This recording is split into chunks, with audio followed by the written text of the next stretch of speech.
Hey guys, welcome back to another episode with Seth Fishing.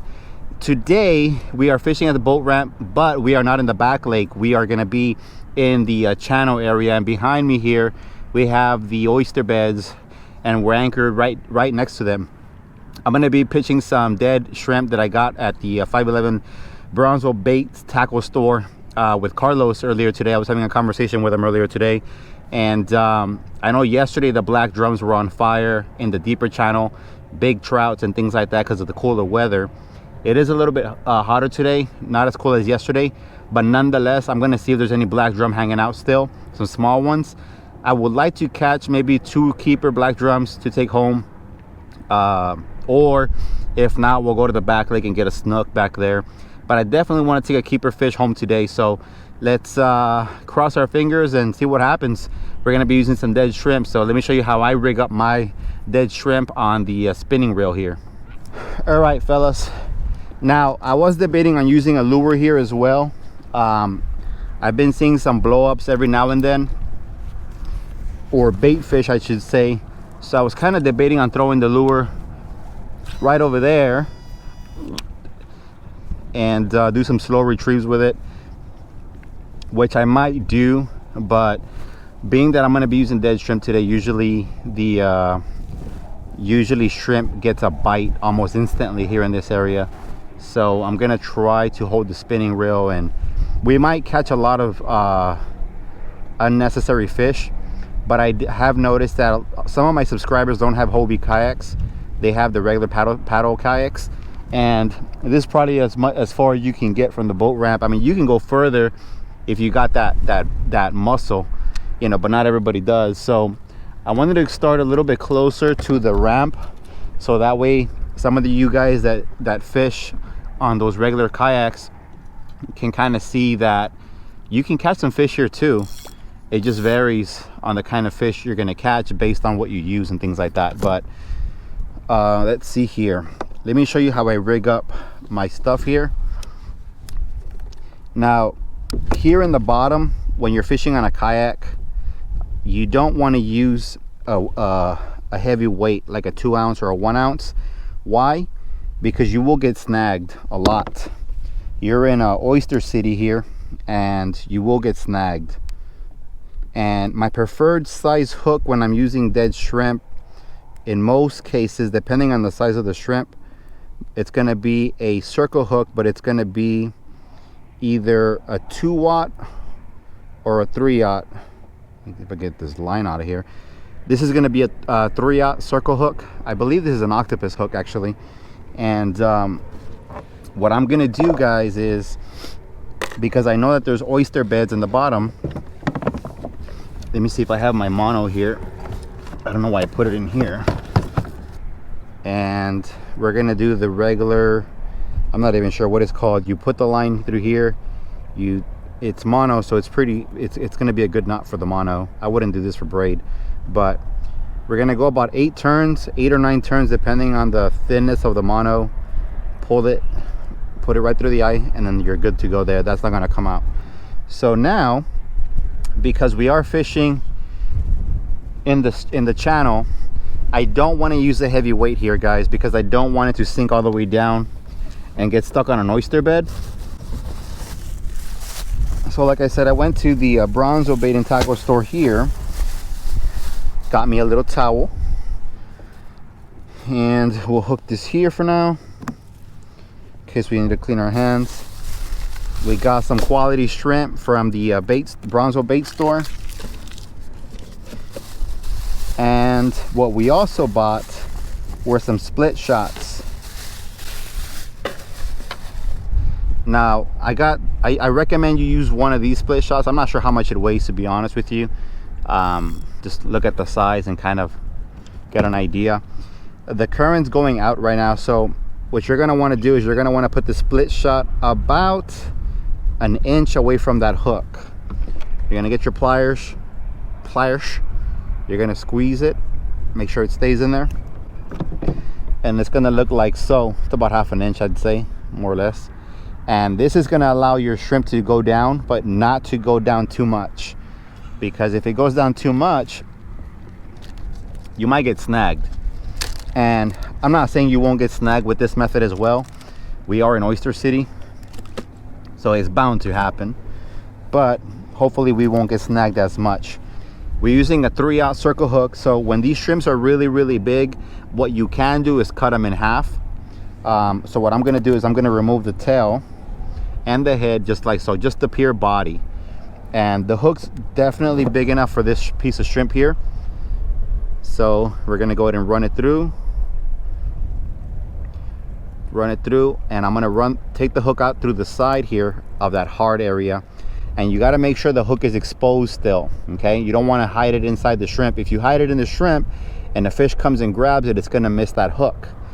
Now granted, there might be bait fish. Bait fish are not going to get hooked on your hook there, but you know, anything else should, as long as you're holding the reel, you should be able to feel that bite and set the hook. So I've been seeing some blow-ups about here, and we're going to hold on to the rod.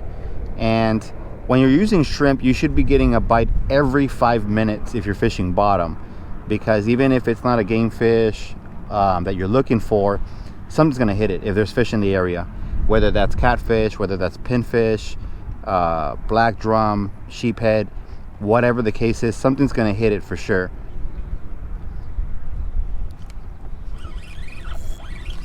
There it is, something small.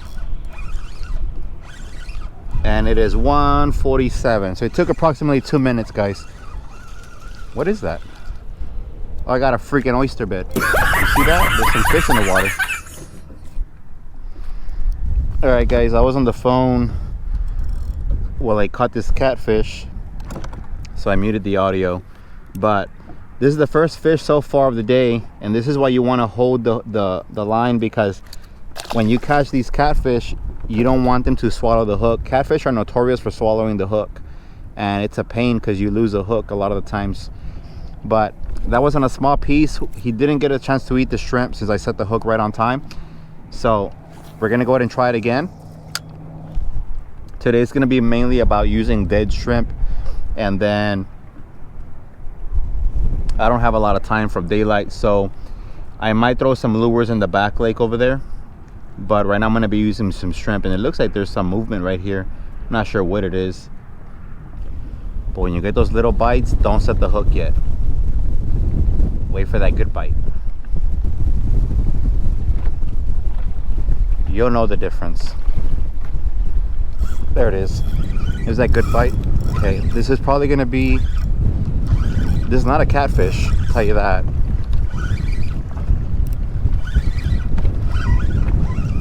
Small red probably, or a croaker. Yeah, this is a oversized croaker actually.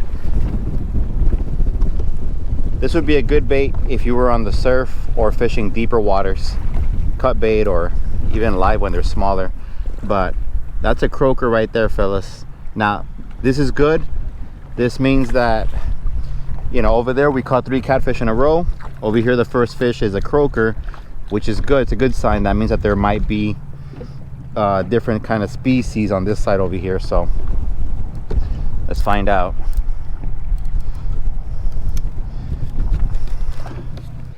All right, let me move over there where the dirt is at. Sometimes there'll be redfish kind of hanging or hugging up on the wall, I should say. Hugging up on the wall. So if there is any, then what I'm gonna do is throw a shrimp right by the wall and let them find it. I have 30 minutes left before I have to head back, before the sun starts to go down lower. I don't have lights with me, so I don't want to be out here in the dark.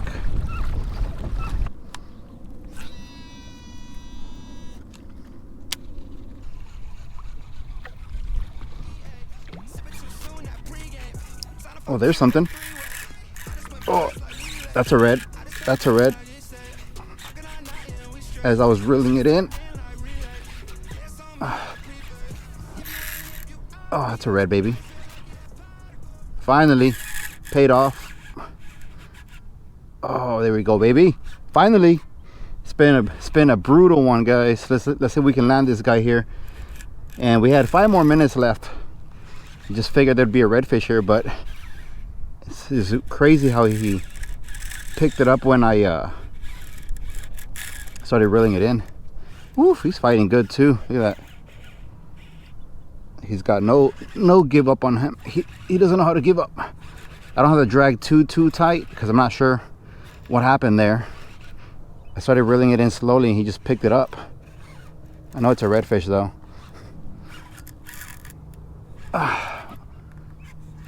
Woo! Finally, guys. It was a grind. It was a grind. Oof, man, this guy's got some power to him. And we were only gonna be here till 5:15. We had 5 more minutes left, and I was already like, man, we haven't caught a fish yet. A bunch of catfish all day today on the shrimp, but I was really gonna move this one and got a redfish here. So let's land this guy, huh?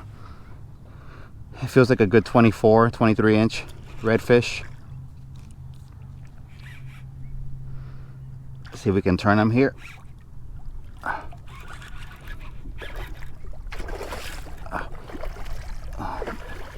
I don't want him to get into the branches here either, so see if we can turn him around here. Oh yeah, he's a decent sized little red. Oof. Let's go, baby. Back off the drag a little bit here.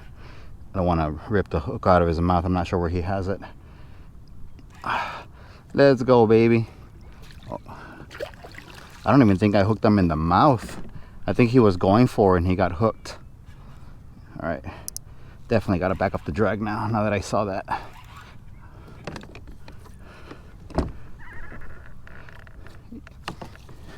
Yeah, it looks like he was going for it and I caught him right at the bottom. Woo!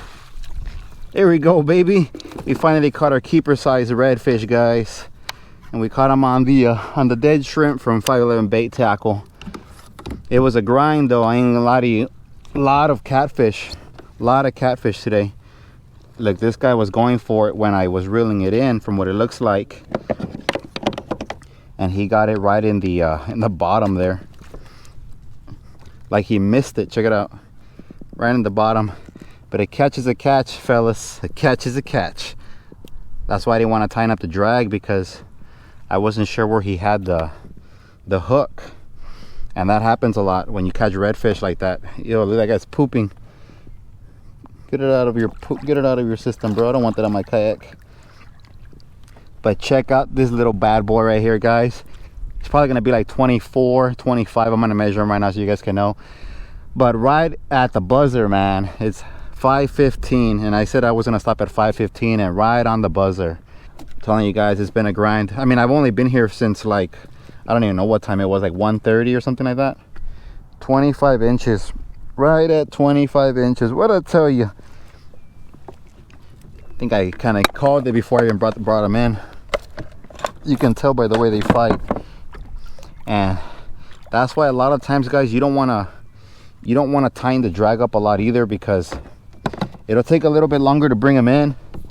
But sometimes if you don't know where the hook is at, play it safe, back off the drag a little bit. I have a stringer, but I'm not about to have that guy drift in behind the kayak, creating drag. So all right, guys, it's been a grind, man. You know, what can I say? I got out here at 1:30. I knew I was gonna get out here late, and I knew it was gonna be a little bit tougher than usual, because you know, a lot of the fish are very active in the morning. But I'm gonna start heading back. The sun's already gonna come out, and I don't want to be out here when the sun does go down, because I didn't bring my lights or anything like that. So I'm gonna start heading back already while there's still daylight.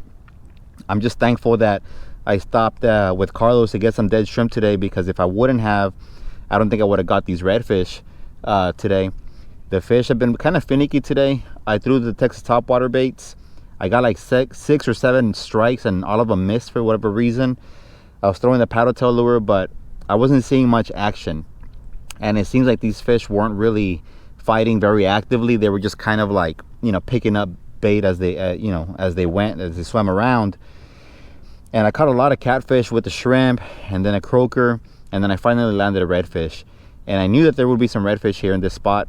They're usually up hugging up the wall here. So I knew it was just a matter of waiting and being patient. But with that being said, guys, don't forget to subscribe. Make sure you pick up at SWP in Bronzeville. They have my shirts. If you want to get a shirt from Seth Fishing, this isn't one of them. But if you want to get a shirt to support my channel, make sure you do go to SWP to pick up some shirts there. And make sure you go to SWP to pick up any lures. Make sure you go to Brownsville 511 Bait Tackle Store to pick up any baits you might need, or lures or gear, whatever the case is.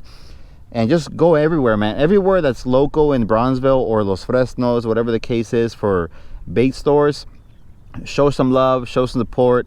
Go and buy everything you need there instead of going to the big box stores like Academy and Big Bass Pro and things like that. Because at the end of the day, these local shops, man, are the ones giving you the bait and the things you need to go out there on a day-to-day basis.